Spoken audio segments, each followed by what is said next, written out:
Resolução comentada do vestibular da UniOeste 2024. Vamos fazer a prova de física. A prova de física não foi uma prova difícil, foi uma prova trabalhosa, sim, como é o vestibular, e tem uma questão polêmica. Vamos lá, vamos resolver junto? A primeira questão é uma questão de equilíbrio térmico, onde o conceito de física é bem simples, mas você vai ter trabalho matemático. O fator tempo foi o grande X dessa questão. Vamos lá? Seguindo tendências atuais de alimentação mais saudável, você decide preparar no café da manhã. Sua escolha é um mingau de aveia que envolve uma mistura de massa MA de aveia e uma massa ML de leite. Então você vai pegar mingau, né, aveia e leite. Determine a alternativa correta que representa a temperatura final, TF, do mingau após misturar o leite a uma temperatura quente, TL, com a aveia a temperatura ambiente, TA. Considere o calor específico do CL e CA como sendo os calores específicos do leite e da aveia, respectivamente. Nessa questão, ele não falou nada sobre mudança de estado físico. Então, o calor que você vai estar vendo aqui é apenas o calor específico, que é conhecido como Q-macete, né? E essa variação de temperatura, a gente pode escrever diretamente dessa forma: temperatura final menos a temperatura inicial. Eu vou usar direto essa expressão para a gente resolver essa questão. Quando você fala equilíbrio térmico, se você soma toda a quantidade de calor, vai ser igual a zero. Porque quando os corpos estão na mesma temperatura, não há mais troca de calor.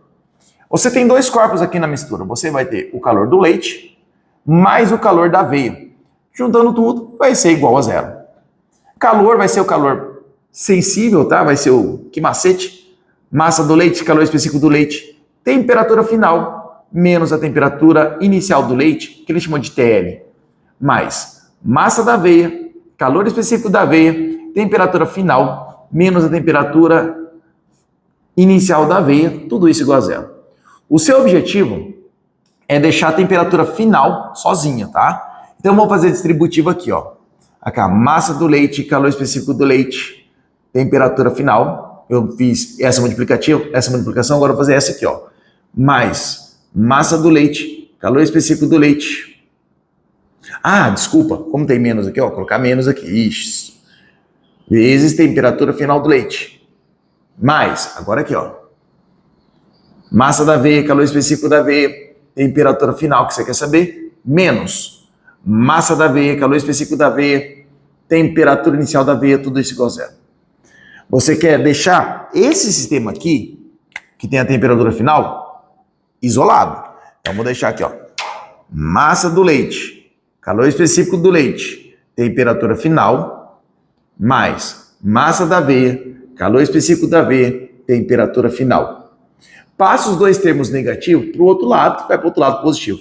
Aqui, a massa do leite, calor específico do leite, temperatura do leite, mais massa da aveia, calor específico da aveia, temperatura da aveia. Então, pode ver que é uma questão trabalhosa, matemática. Aqui o fator comum em evidência é a temperatura final. Então, vou colocar a temperatura final em evidência. Aqui fica massa do leite, calor específico do leite, mais massa da aveia, calor específico da aveia. E ficou todo esse termo aqui. Massa do leite, calor específico do leite, temperatura do leite, mais massa da aveia, calor específico da aveia, temperatura inicial da aveia. E esse termo que está multiplicando vai passar dividindo. Então, a temperatura final, vai cá. Massa do leite, calor específico do leite, temperatura inicial do leite. Massa da aveia, calor específico da aveia, temperatura inicial da aveia, dividido pela massa do leite, calor específico do leite, mais massa da aveia, calor específico da aveia. Então, você vai achar isso aí em qual opção? Opção letra A. Então, uma questão trabalhosa, mas não foi uma questão difícil, tá? Vamos para a próxima questão. Você que fez esse vestibular aqui, ó, você passou raiva nessa questão. Essa questão 47 é a questão polêmica. E eu já falo por quê.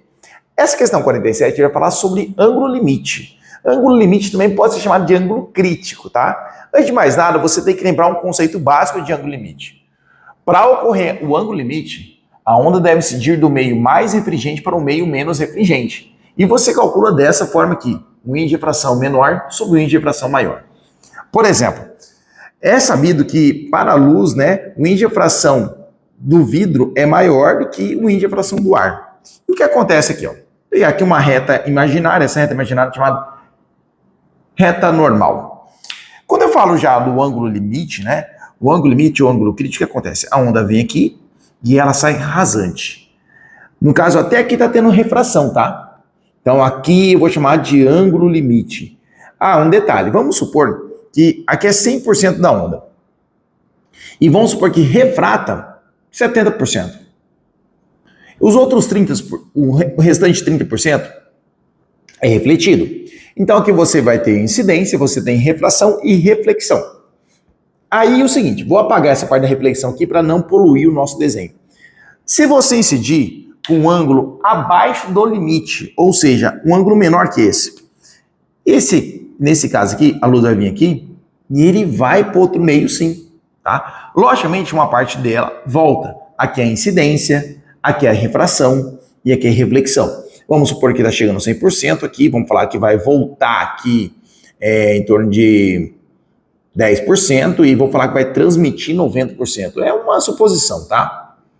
E o que acontece se você incidir com um ângulo acima do limite? Com a incidência maior que o ângulo limite, né? Se você incidir com um ângulo maior que o ângulo limite, toda a incidência que vai pegar, vai bater, vai refletir. É como se virasse um espelho. Nós chamamos isso de reflexão total. Se está chegando a 100%, vai refletir 100%. Então você tem que lembrar, o que acontece, qual a condição para ter o ângulo limite? A onda deve incidir do meio mais refringente para o meio menos refringente, do meio maior para o meio menor. Outra situação, se você incidir abaixo com um ângulo menor que o ângulo limite, tem refração e tem reflexão também.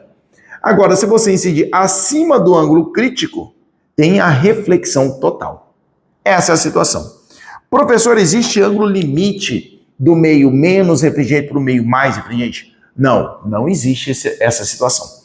Agora que você lembrou isso aqui, vamos para resolver essa questão que tirou sono de alguns alunos, tá? A reflexão interna total é um fenômeno óptico que tem diversas aplicações tecnológicas, como nas fibras ópticas, que permite a transmissão de sinais de internet e também na medicina, em que os médicos podem examinar o interior das artérias em pacientes e iniciar exames. Com relação a esse fenômeno, indica que for correto. Essa questão aqui é uma questão, assim, muito boa, só que essa questão foi perdida. Por quê? Se você for ver aqui, a opção A, a opção C e a opção E falam exatamente a mesma coisa. E é justamente a opção correta. O gabarito oficial deu como certo a letra C. Ele falou o seguinte, ó, uma onda partindo do meio, linha de refração N1, que incide na interface com meio de menor índice N2, então o índice menor é o N2. Então é como se fosse esse aqui, o N1, e aqui o N2, tá? Seria como se fosse isso. Sofre reflexão interna total se o ângulo de incidência for maior que o ângulo crítico. Esse ângulo crítico é o ângulo limite, dada por... Vamos calcular aqui, ó.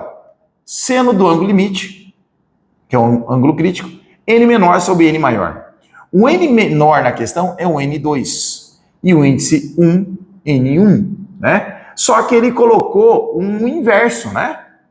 Então esse ângulo que ele chamou de ângulo crítico, ele fala que vai ser esse seno aqui, o inverso. Então você inverte isso aqui, vai ficar N1 sobre N2.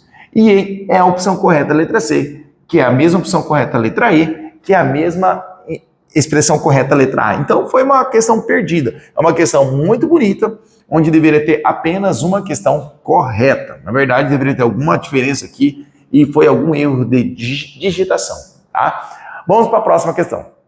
Questão 48 é uma questão de mecânica, uma questão gostosa de ser feita, tá? Vamos lá. Uma esfera com 10 kg de massa desliza uma rampa partindo do repouso do ponto A, que está a uma altura de 5 metros em relação ao solo, como mostra a figura abaixo. A partir do ponto B, a trajetória da esfera é horizontal e no final do percurso ela colide com uma mola ideal, que se comprime 40 centímetros até o ponto D. É uma questão de energia mecânica. Considere a gravidade igual a 10. Despreze os atritos. Então, não tem atrito em qualquer parte do problema e marque a alternativa incorreta, ou seja, eu quero a errada.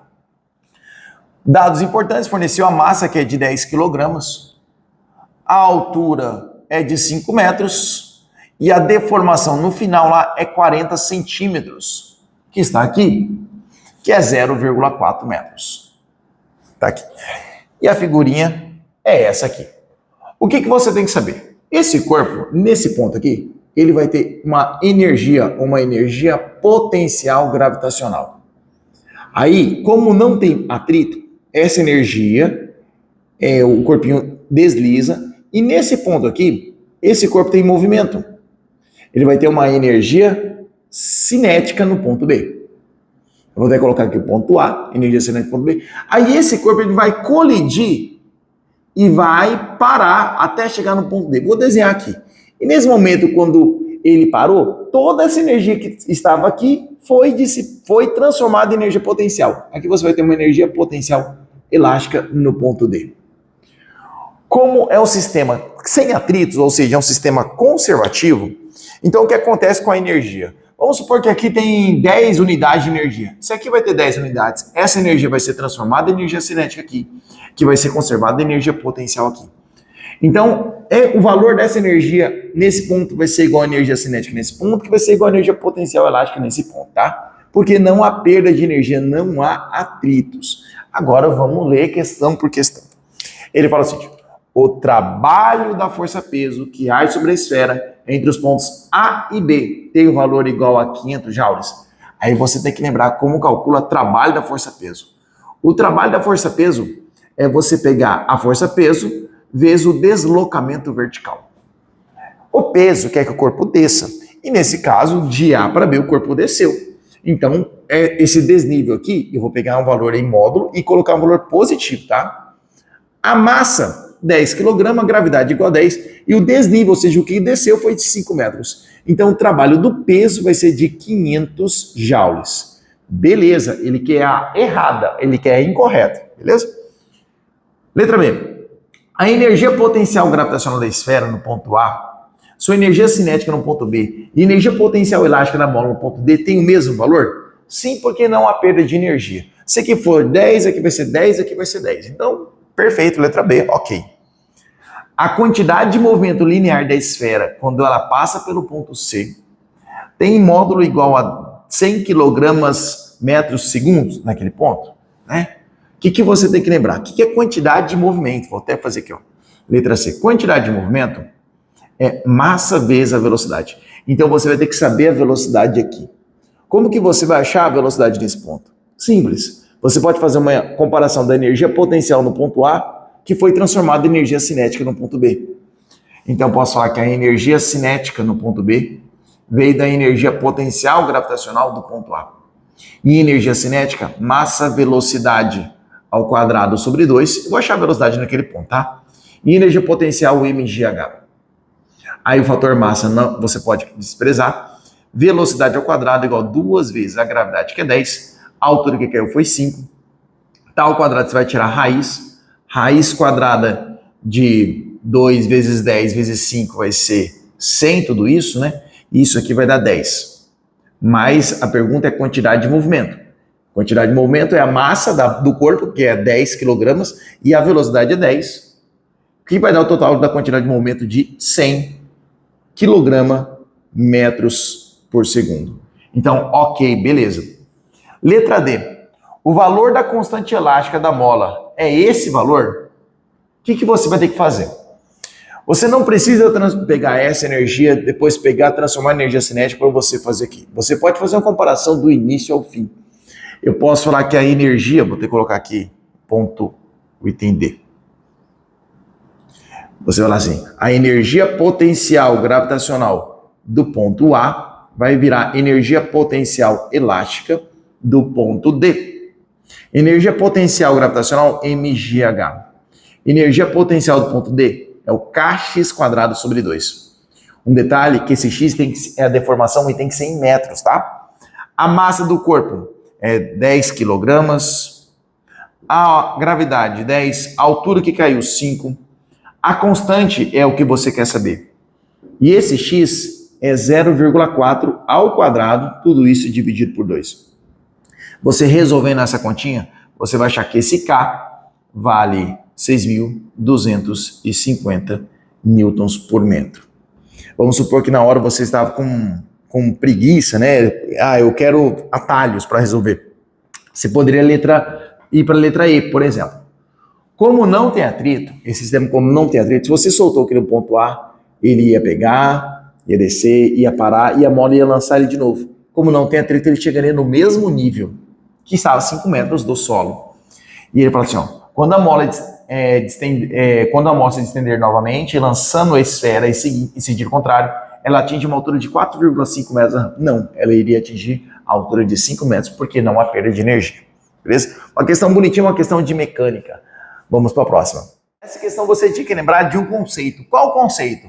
Você tem que saber o seguinte, uma atmosfera equivale a 1 vezes 10 a quinta Pascal. Na verdade é 1,01, a gente aproxima para 1 vezes 10 a quinta, que também é igual a 10 metros de coluna de água.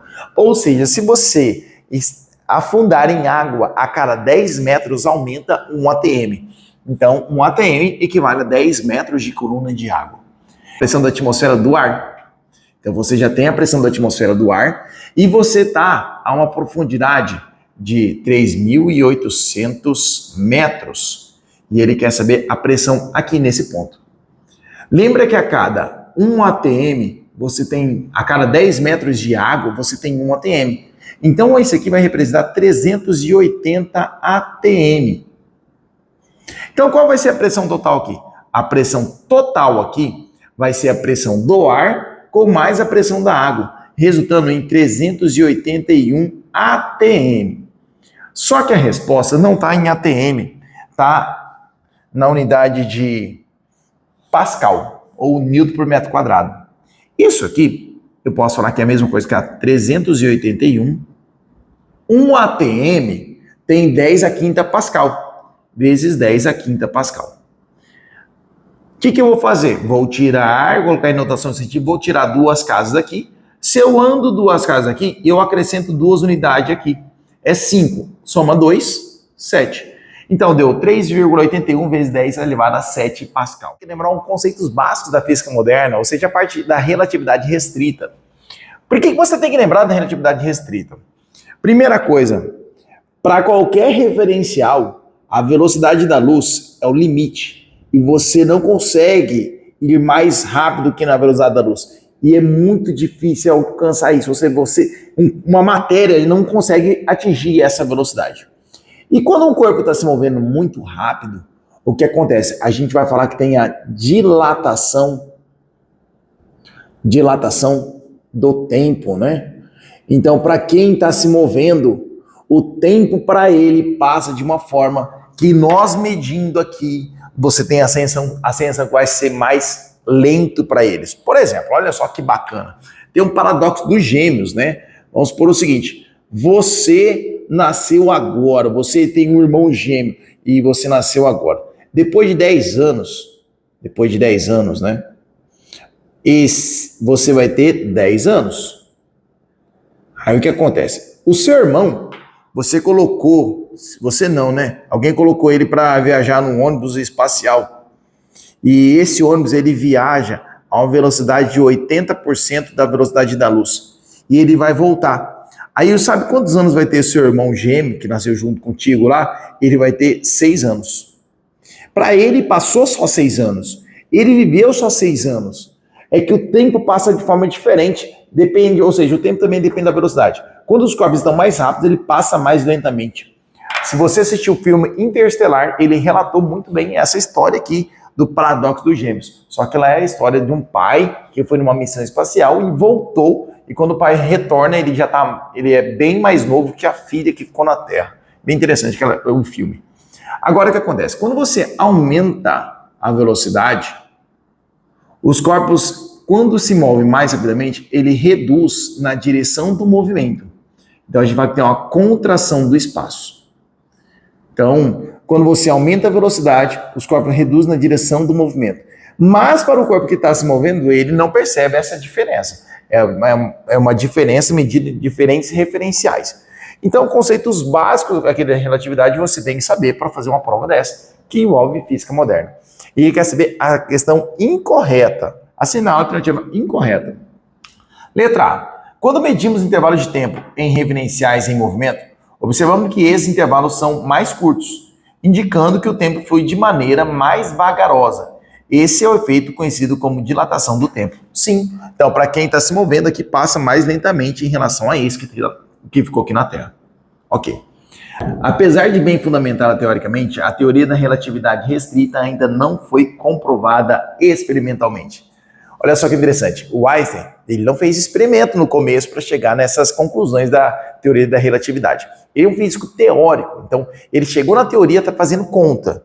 Só que assim, depois que ele chegou nesse resultado, foram feitos vários experimentos para comprovar a sua eficácia. E sim, todos eles foram comprovados, tanto é que você usa celular, o celular ele vai em grande velocidade, sinal de celular, na velocidade da luz, então você tem isso aí, isso é aplicado sim no nosso dia a dia, mas não no nosso dia a dia que você vê, mas sim em ondas de celulares, por exemplo, tá? Então isso aqui é comprovado tranquilamente. Então, o Einstein não fez experimentos, mas todo mundo já comprovou isso. Então é a letra B que é errada, tá?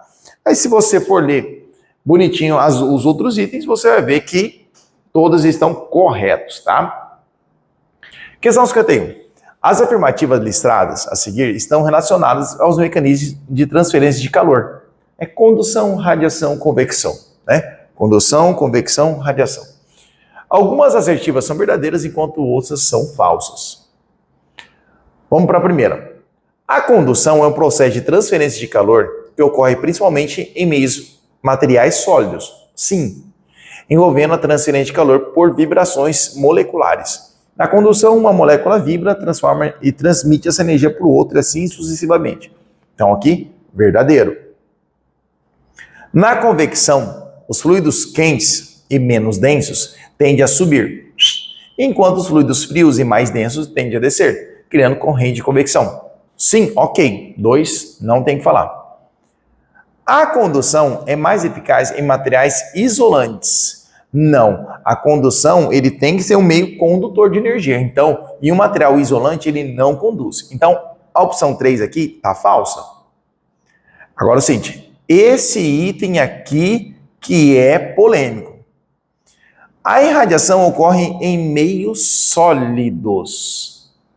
Quando a gente explica, a gente fala assim, a radiação ocorre principalmente no vácuo, né? O único que ocorre no vácuo, não tem transporte de matéria. Ele tem muita dificuldade nos sólidos e nos líquidos. Então, tem muita dificuldade de ter radiação nos sólidos, mas um sólido irradia também. Por exemplo, quando você coloca a panela em cima do fogo e você coloca a mão assim, não encostada na panela, mas sim próximo à panela, você vê que vai ter irradiação daquele sólido. Então, tem professor que não concordou com essa resposta. Eu concordo com essa resposta, não tem nada de discussão em relação a isso. A irradiação ocorre em meios sólidos, líquidos e gasosos, além de poder ocorrer no vácuo, e envolve a transferência de calor por meio de ondas eletromagnéticas. Sim, e a principal onda eletromagnética é o infravermelho. O efeito estufa é causado pela retenção da radiação do ultravioleta. Não é retenção do ultravioleta, mas sim retenção do infravermelho, que é a onda térmica, tá? Então isso aqui tá falso porque ele está falando que é ultravioleta. Então, tá falso porque é ultravioleta.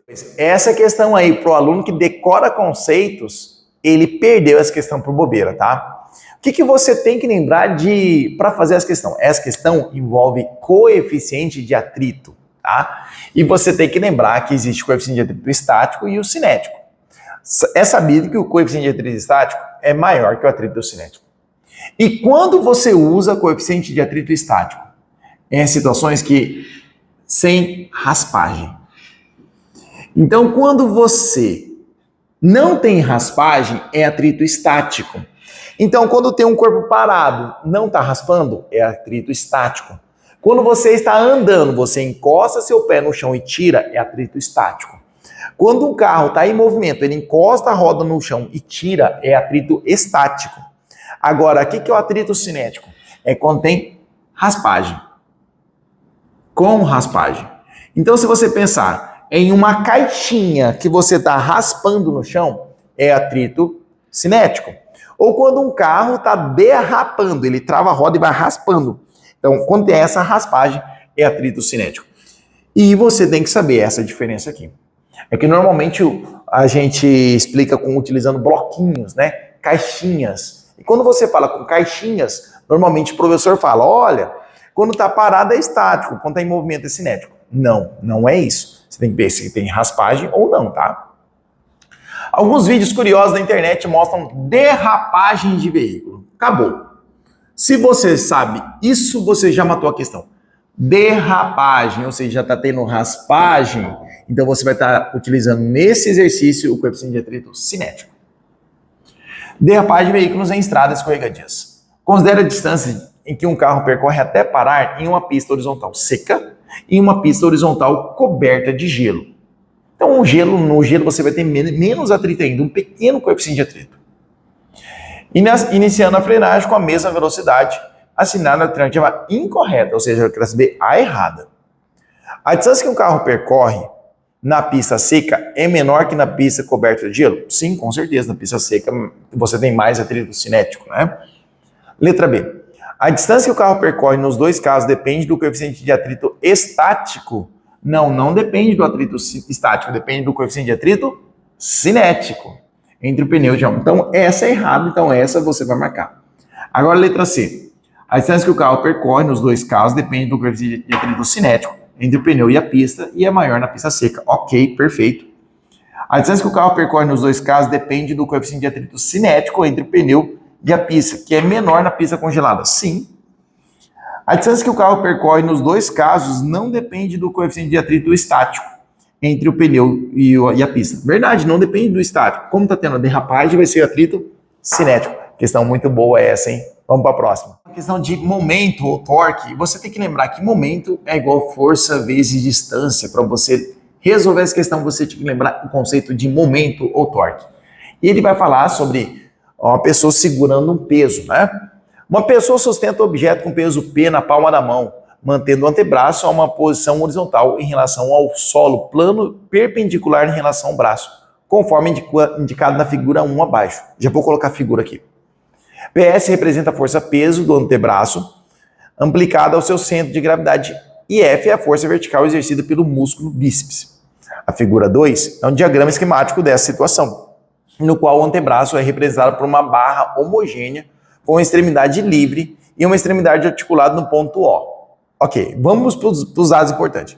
A distância entre a articulação e o ponto de aplicação da força do peso Czinho vale 30 centímetros. C vale 30.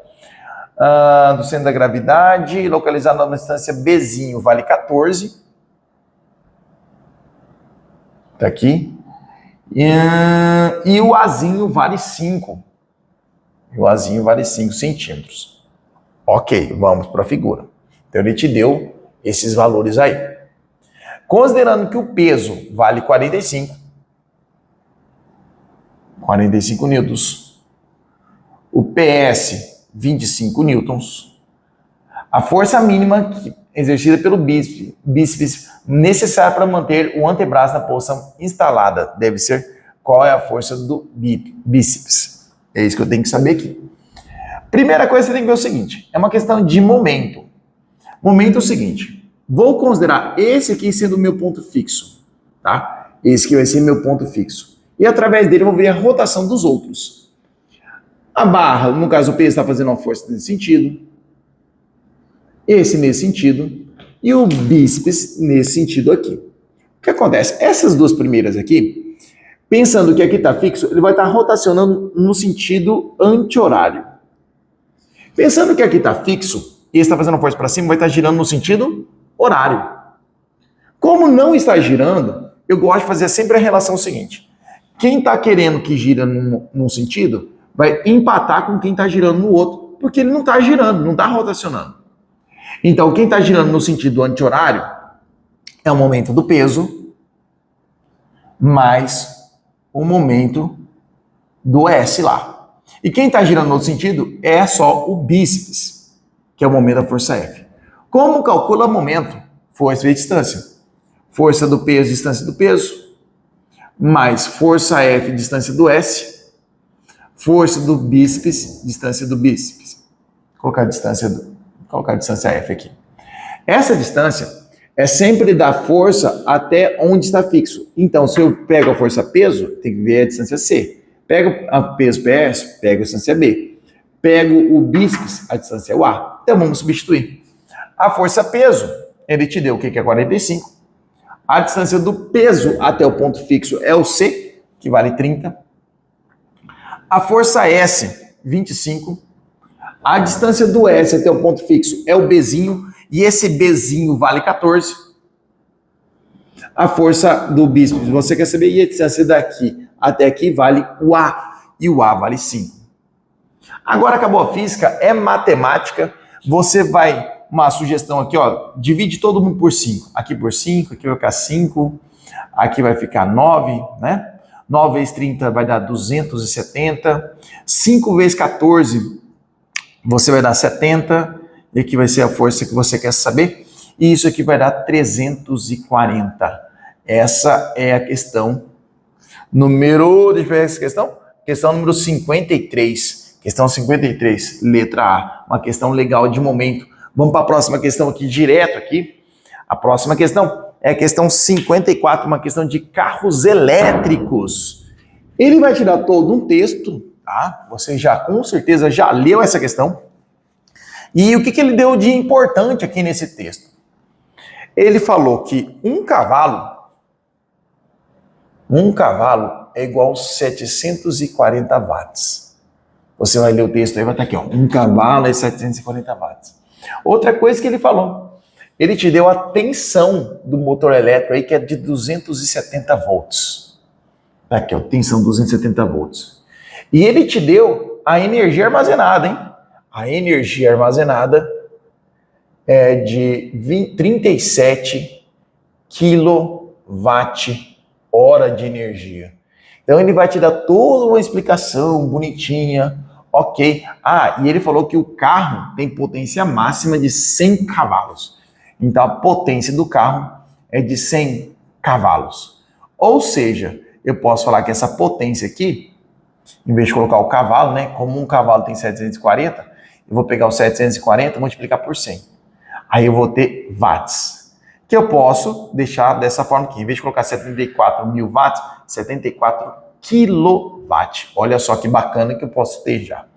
É uma questão que parece muito questões do tipo do Enem. Tá? Vamos direto nas opções aí.